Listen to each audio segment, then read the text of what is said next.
गुरुजी मेरे को आपसे एक क्वेश्चन है।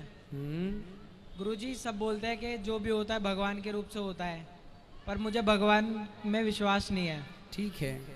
तो मेरी मम्मी ने कहा था एक बार गुरुजी के पास जाना, उनसे ही क्वेश्चन करना, वो आपको बताएंगे कि भगवान होते हैं कि नहीं। आप बताओ, भगवान होते हैं कि नहीं? मुझे लगता है नहीं होते।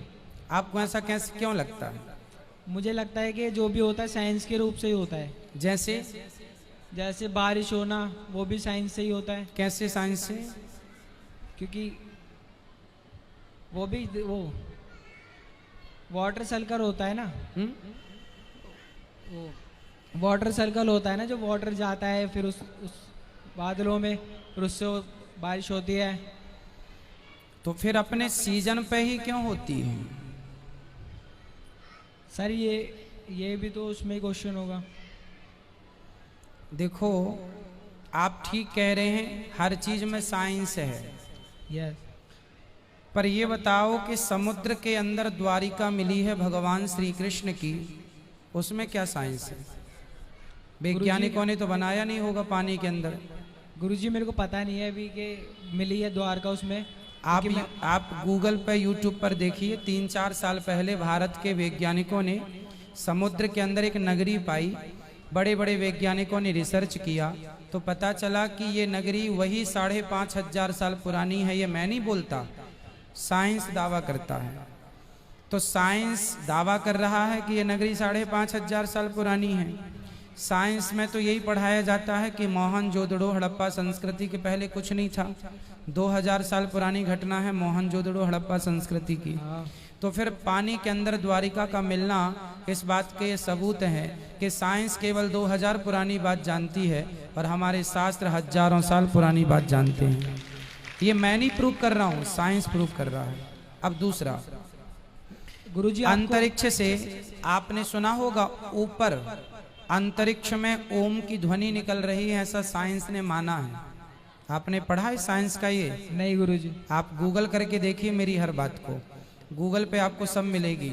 नासा के साइंटिस्टों ने, रसिया के साइंटिस्टों ने और भारत के साइंटिस्टों ने, सबने मिल करके जब दुनिया में ऊपर पृथ्वी ब्रह्मांड में ऊपर एक यंत्र लगाया कि ब्रह्मांड में ध्वनि कौन सी है, क्या गूंज रहा है, तो पता चला ओम गूंज रहा है, ओम। और ओम हमारे वेदों का पहला अक्षर है, प्रणव है ना, इसलिए ओम। तो ये सिद्ध हो गया कि जो हम पढ़ रहे हैं ओम, ये ब्रह्मांड में भी गूंज रहा है। ऐसा मैं नहीं साबित करता, साइंस। जैसे राम सेतु मानव निर्मित है, नासा के साइंटिस्टों ने प्लस भारत के वैज्ञानिकों ने 10 साल तक रिसर्च की इस पर। कितने साल तक? 10 साल तक। 10 साल तक रिसर्च करने के बाद आखिर नासा को कहना पड़ा कि ये मानव निर्मित है। तो आज जो अवशेष है हमारे देश में भगवान श्री राम के द्वारा निर्मित जो राम सेतु है, तो उससे ये सिद्ध होता है कि ये राम सेतु हमारे पुराणों में इसका उल्लेख है। और केवल लिखा नहीं है पुराणों में, उसका सबूत है राम सेतु। तो जब राम सेतु है तो फिर राम के भी होने की सत्यता मालूम होगी कि जब राम का सेतु मिल गया तो राम भी है। तो साइंस भी तो प्रूव कर रहा है। आप बद्रीनाथ जाइए, केदारनाथ जाइए, बद्रीनाथ में पूरा बर्फ का माहौल रहता है, सुना आपने? बद्रीनाथ जी में पूरा बर्फ का माहौल, पूरा पहाड़ों में क्या होता है? बर्फ होता है। पर वहां बद्रीनाथ जी के मंदिर के ठीक सामने एक कुंड है, उस कुंड में गर्म पानी आता है। कहां से आता है आज तक किसी वैज्ञानिक को नहीं पता, जबकि चारों तरफ बर्फ है। वहां की नदी भी जो है बिल्कुल बर्फ जैसी ठंडी है, लेकिन वहां गर्म पानी इसलिए है कि भगवान को पता था कि भक्त लोग यहाँ आएंगे और यहाँ भगवान का भजन करेंगे, सर्दियों में ठिठुरेंगे, तो उनको कोई गर्म पानी, तो प्राकृतिक गर्म पानी है, किसी ने किया नहीं। आप कभी जाएंगे तो ये साइंस आपको मिल जाएगा। तो आखिर हमारे जो सनातन धर्म में ये ठंडियों की जगह गर्म पानी मिलना, राम सेतु का मिलना, द्वारिका का मिलना, भगवान श्री कृष्ण ने 5,500 साल पहले महाभारत के युद्ध में वो अर्जुन का रथ चलाए थे, आप मानते हैं? कुरुक्षेत्र में पुरातत्व विभाग ने जब खुदाई की तो आज भी अवशेष मिल रहे हैं महाभारत के। तो इन अवशेषों के मिलने से क्या सिद्ध हो रहा है कि भगवान कोई कल्पना नहीं है, भगवान प्रत्यक्ष थे। कितने सबूत मिल चुके हैं। अब फिर भी कोई कहे कि मैं ईश्वर को नहीं मानता, तो फिर मेरा सवाल आपसे है, कि यदि आप ईश्वर को नहीं मानते तो नहीं मानने में बताइए आपका फायदा क्या है? कुछ फायदा नहीं है। और यदि आप मानेंगे तो नुकसान क्या है? नुकसान भी कुछ नहीं है। फिर जब फायदा भी कुछ नहीं, नुकसान भी कुछ नहीं, तो मान लो आपके पिताजी का नाम बताओ क्या है? पप्पू सिंह। पप्पू सिंह, वो आपके पिताजी हैं, आपके पास क्या सबूत है? प्रूफ तो नहीं है। प्रूफ नहीं है। जब बिना प्रूफ को आप एक आदमी को बाप कह सकते हैं तो भगवान के प्रूफ की जरूरत ही क्या है?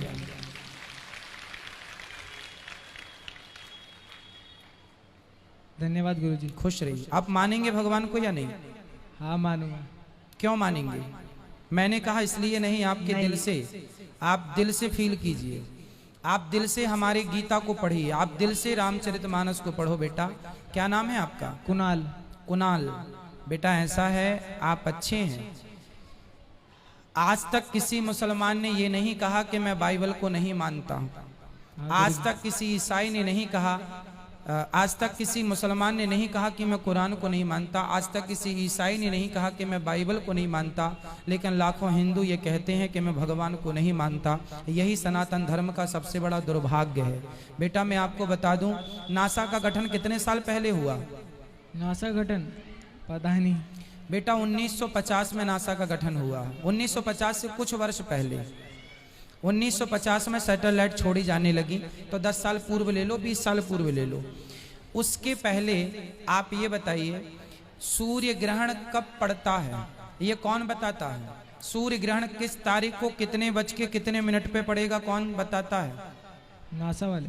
नासा तो 70 साल पहले था ही नहीं, 80 साल पहले था ही नहीं, चलो 100 साल लो, 100 साल पहले तो नासा था ही नहीं, फिर कौन बताता था?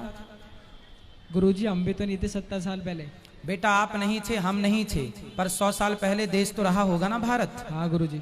तब तो ग्रहण भी रहे होंगे कि नहीं? हाँ। फिर कौन बताता था? अब हम बताते हैं। हमारे भारत में पंचांग आपने सुना होगा, पंचांग कैलेंडर सुना है? हाँ। हमारे भारत में साल में 12 साल में एक बार कुंभ लगता है। कुंभ जानते हैं? नहीं गुरुजी। कुंभ नहीं जानते? नहीं। हरिद्वार में 12 साल में एक बार कुंभ लगता है। प्रयागराज में कुंभ का मेला भी लगा था। हाँ, हाँ, कुंभ का मेला लगा था ना। तो ये कुंभ का मेला कब से लग रहा है आपको पता है? नहीं गुरुजी। हजारों साल से चला आ रहा, कोई आज से नहीं लग रहा बेटा, हजारों साल से। और 12 साल में किस तारीख को कब से कुंभ स्टार्ट होगा? हमारे भारत के ऋषि मुनियों ने पंचांग में 100 साल पहले, 100 साल बाद किस तारीख को किस डेट पर चंद्र ग्रहण सूर्य ग्रहण कितने बज के कितने मिनट पे पड़ेगा, साइंस तो नासा को आज पता चला। हमारे ऋषि मुनियों ने पंचांगों के द्वारा ये गणना हमको हजारों साल पहले बता दी थी। तुलसीदास जी ने हनुमान चालीसा में पृथ्वी से सूर्य कितना दूर है बताओ? पृथ्वी से सूर्य? हाँ बहुत दूर है। 14 अरब किलोमीटर। कितना? 14 अरब। 14 अरब किलोमीटर दूर है पृथ्वी से सूर्य, वैज्ञानिक कहते हैं। और यही बात गोस्वामी तुलसीदास जी ने हनुमान चालीसा में लिख दी। युग युग सहस्त्र, युग सहस्त्र योजन पर भानु। अब आप योजन का और सहस्त्र युग का हिसाब निकालेंगे तो 14 अरब ही निकल के आएगा। युग सहस्त्र योजन पर भानु, लीली उताही मधुर फल जानू। तो साइंस बेटा जो कह रहा है हमारे ऋषि मुनियों ने लिख दिया। बताइए गुरुत्वाकर्षण का सिद्धांत किसने दिया? गुरुत्वाकर्षण का? हाँ न्यूटन ने। न्यूटन? किसने? न्यूटन। न्यूटन ने गुरुत्वाकर्षण का सिद्धांत कब दिया? पता नहीं। नहीं पता? लगभग 300 साल पहले।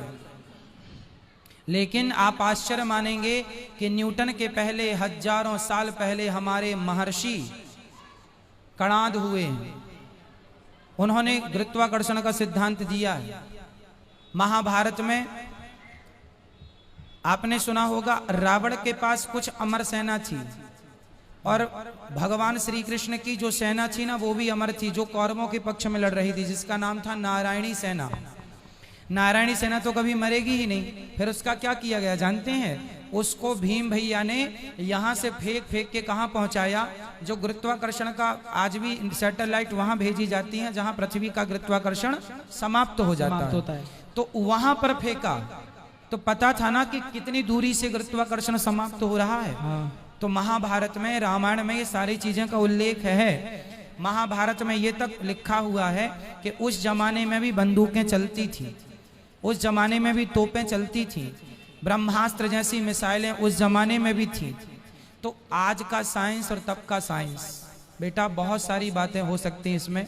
ईश्वर संदेह का विषय नहीं है बेटा, श्रद्धा का विषय है। जब मुसलमान को, जब क्रिश्चियन को अपने धर्म ग्रंथों पर श्रद्धा संदेह नहीं है, तो हम हिंदुओं को भी नहीं होना चाहिए। ये आप सभी की जिम्मेदारी है, आप सभी युवाओं की जिम्मेदारी है। चलो, आप कहते हैं कि मैं ईश्वर को नहीं मानता, आप कहते हैं मैं बाबाओं को नहीं मानता। चलो थोड़ी देर के लिए आप बोलो, अनिरुद्धाचार्य जी मैं आपको नहीं मानता, बोलो एक बार। पर मैं आपको तो मानता हूँ। मानते हो, थैंक यू। पर देखो, अब कोई मेरे से कहे, कोई कहे कि मैं अनिरुद्धाचार्य को नहीं मानता, उनकी बातें नहीं मानता, तो ये बताओ कि अनिरुद्धाचार्य कहता क्या है? मैं क्या आपको शराब पिलाने की बातें करता हूँ? नहीं। क्या मैं बीड़ी पिलाने की, गांजा पिलाने की? उल्टे मैं हमेशा माँ बाप की सेवा करने की बातें करता हूँ। जबकि आप आज के युवाओं को देखो, आप कहते हैं ईश्वर को नहीं मानते, आप जैसे तमाम भाई लोग ईश्वर को ना मान करके वो शराब पी रहे हैं। क्या शराब पीना सही है? क्या गुटखा खाना सही है? नहीं। क्या पर नारी, पर स्त्री पर दृष्टि डालना सही है? नहीं। तो आज के बच्चे ईश्वर को ना मान के जा कहाँ रहे हैं? चलो आप ईश्वर को नहीं मानते, यदि नहीं मानते और फिर सही रास्ते पे चल रहे हैं, सत्य बोल रहे हैं, माँ बाप की सेवा कर रहे हैं, अच्छे काम कर रहे हैं, तो मैं फोर्स नहीं करूंगा कि ईश्वर को मानो। अरे ईश्वर को मानना इसलिए कि हमें पॉजिटिव विचार प्राप्त हो, पॉजिटिविटी प्राप्त हो, इसलिए मानना चाहिए ईश्वर को। क्योंकि हमारे सारे पॉजिटिव विचार हमारे धर्म शास्त्रों में, गीता में लिखा है कर्मण्येवाधिकारस्ते। गीता कहती है तू अपना कर्म करता रह, सफलता मैं तुझे प्रदान करूंगा। कर्म कर, फल की कामना। तो गीता में क्या बुरा लिखा है? कुछ नहीं लिखा। फिर इसलिए बेटा गीता पढ़ना है, रामायण पढ़ना है, और ईश्वर नहीं है ये बात आप सिद्ध करके बता दीजिए, तो हम मानेंगे कि आप सही कह रहे हैं। और मैं आपको सिद्ध करके बताऊंगा कि ईश्वर है।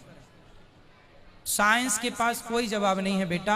मैं कुछ सवाल दाग दूंगा साइंस को, साइंस चुप हो जाएगा। आप बच्चे हैं, अभी वो बड़े सवाल मैं आपसे नहीं करूंगा, पर बहुत सारे सवाल मेरे पास हैं जो साइंस के पास नहीं है। कोई विज्ञान को जानने वाला यदि मेरे से आए और बात करे, मैं संतुष्ट कर सकता हूं उस व्यक्ति को, पर वो मुझे संतुष्ट नहीं कर सकता, क्योंकि मेरे पास ऐसे सवाल हैं कि जो साइंस के पास नहीं है। पर साइंस के ऐसे लाखों सवाल आप मेरे से पूछिए जिसका मैं उत्तर देता चलूंगा। एक भी सवाल में हिचकूंगा नहीं, क्योंकि साइंस पूरा हमारे शास्त्रों से निकला है। बताओ ज्ञान बड़ा कि विज्ञान? ज्ञान। क्या बड़ा है? ज्ञान। हाँ, आपने ठीक कहा, ज्ञान बड़ा है, ज्ञान बाप है और विज्ञान ज्ञान का बेटा है। तो ज्ञान तो हम लोग, हमारे वेद पुराणों में ज्ञान ही ज्ञान तो भरा है, विज्ञान तो बेटा है, इसलिए ज्ञान से विज्ञान निकला है। इसलिए ज्ञान ऑलरेडी जर्मनी में ऑलरेडी हमारे वेदों पर रिसर्च की जा रही है, फिर नए नए आविष्कार किए जा रहे हैं। आज जो मोबाइल आप यूज करते हैं, ये मोबाइल किसकी देन है? किसी व्यक्ति ने बनाया है, माना कि, पर ये तकनीक कहाँ से आई? इसकी कल्पना कहाँ से आई? ज्ञान प्राप्त करके। ये ज्ञान कहाँ से आया? हमारे वेदों में। हमारे यहाँ भी पहले ऋषि मुनि बात कर लेते थे, जैसे अंतर्धान हो जाना, अदृश्य हो जाना। अदृश्य की तो अभी कोई टेक्नोलॉजी आई भी नहीं। नारद जी तो अदृश्य हो जाते थे। अभी तो बहुत सारी, शंकर जी ने गणेश जी के सिर में हाथी का सिर लगाया, क्या यह मेडिकल साइंस नहीं है? आज कोई वैज्ञानिक लगा के बताए? साइंस, हमारे वेद पुराण तो वहां तक पहुंचे हैं जहां तक साइंस को पहुंचने में अभी हजारों साल लग जाएगा। आदमी के सर पे, आदमी के धड़ पे हाथी का सिर लगाना, आदमी के धड़ पे बकरे का सिर लगाना, 2 सर्जरी की है शंकर जी ने, एक गणेश जी की, एक ससुर दक्षिक जी की। तो ये सब साइंस हमारे वेद पुराणों में ही ना भरा है। बच्चा माँ के पेट में जाता है तो 9 महीने तक उसकी पूरी एक्टिविटी हमारे भागवत में लिखी है। घड़ी कैसे बनाई जाती है, घड़ी की तकनीक हमारे भागवत जी में लिखी है। फिर साइंस, यदि आप लोगों ने वेद पुराणों को इग्नोर ना किया होता, पढ़ा होता बेटा गहराई से, तो आज नासा जर्मनी नहीं, आज भारत बड़ी बड़ी उपलब्धियां प्राप्त कर रहा होता। भारत आज बहुत बड़े बड़े सॉफ्टवेयर बना रहा होता, बड़े बड़े आविष्कार कर रहा होता। ठीक है, धन्यवाद गुरुजी। खुश रहिए।